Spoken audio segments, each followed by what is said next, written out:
باوکی ئالان فەرموو برا شیرینەکەم. السلام عليكم مامۆستا گیان. عەلەیکم السەلام وەڕەحمەتوڵڵا. باوکی ئالان برای خۆشەویست باشی مامۆستا گیان. یەخوا سەلامەت بن باوکی ئالان.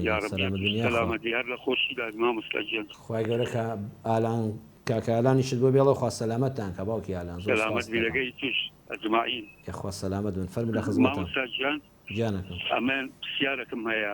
پرسیارەکەت بە چاوم ئەمن فەرموو. خێزانم ئەمری خوای کرد بوو. بەڵێ. خۆش مندارمە سەلامەت بیلەگە مردی توش. چارپێز مندارمە بوو لە برێ خێزانیاوی ئەمری خوای کرد بۆ خێزانش کەم هینایە. بەڵێ. برێن عەیدنەبی بێوەژم بوو منداڵێکی هەیە. بەڵێ. منداڵێکی ئێستا برێن دەبینی هاتووی منداڵەکانی من دەکاتن برێن هەر لە داچ خۆیان منداڵی کەسم هەیە.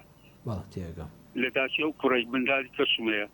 ئەو دەبینی جاروەیە بە من دەرێن ئەوانە دەزوێژیان لە تو دەشتیان لە منداڵەکان دەشتێ. بەڵێ. ئەوڵێن کچی هەیە خێزان ئەو خێزانەی دووەمە ئەو خێزانە بەڕێزەی کە بێ هاوژین بۆ جەنابەت خوا خێر نووسێمارەت کردوێتەوە کچی هەیە لە مێردەکەی پێشووی کچی هەیە.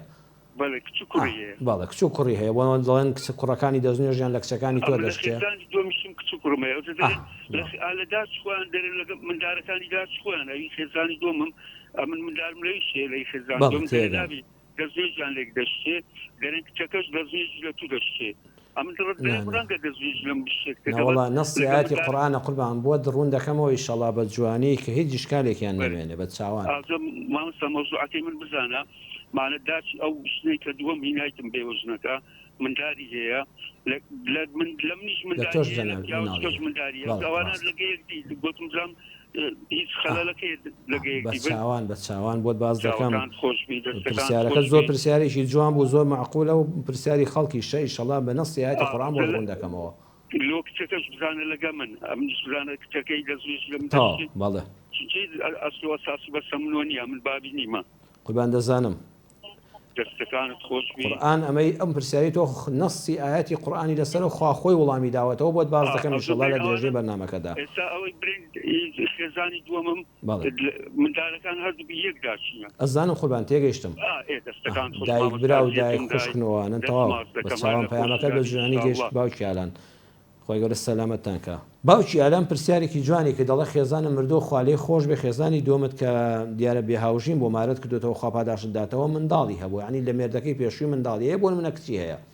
بەڕێزان ئەگەر کەسێک ئافرەتێکی بێوەژنی مارە کرد ئەم بێوەژنە لە مێردەکەی پێشووی کچێکی هەبوو ئەگەر ئافرەتەکەت مارە کرد بۆ منە باوکی ئالان ئەو ئافرەتە بە ڕێزەی مارە کردووە داوای لێبوردن دەکەمە وشەکە بەکاربێنم ناچارم بۆ تێگەیشتن وشەی بێوەژن جوانێ بڵێن بێهاوژین کە هاوژینەکەی مردووە یان جیا بۆتەوە ئێستا بێ هاوژینە لە هاوژینی پێشووی لە هاوسەری پێشووی کچێکی هەیە کە باوکی ئالان یان کەسێک مسلمانێک چوو ئەم بێوەژنەی مارە کرد دەستنوێژی لە کچەکەی دەشتێت دەستنوێژی لێ دەشتێت تا دەستگیران بن دەستنوێژی لێ دەشتێت بەڵام ئەو شەوەی کە گواستیەوە و بوو بە خێزانی و جیماعی شەرعی لەگەڵ کرد دەفەرمێ الذي دخلتم بهن قورئان نەسی قورئانە کاتێک کە پیاوەکە بێوەژنەکەی گواستەوە و کاری خێزانداری هاوسەرگیری لەگەڵا کرد لەو لەحزەیەوە ئەمجا کچەکەشی پێ حرام دەبێت.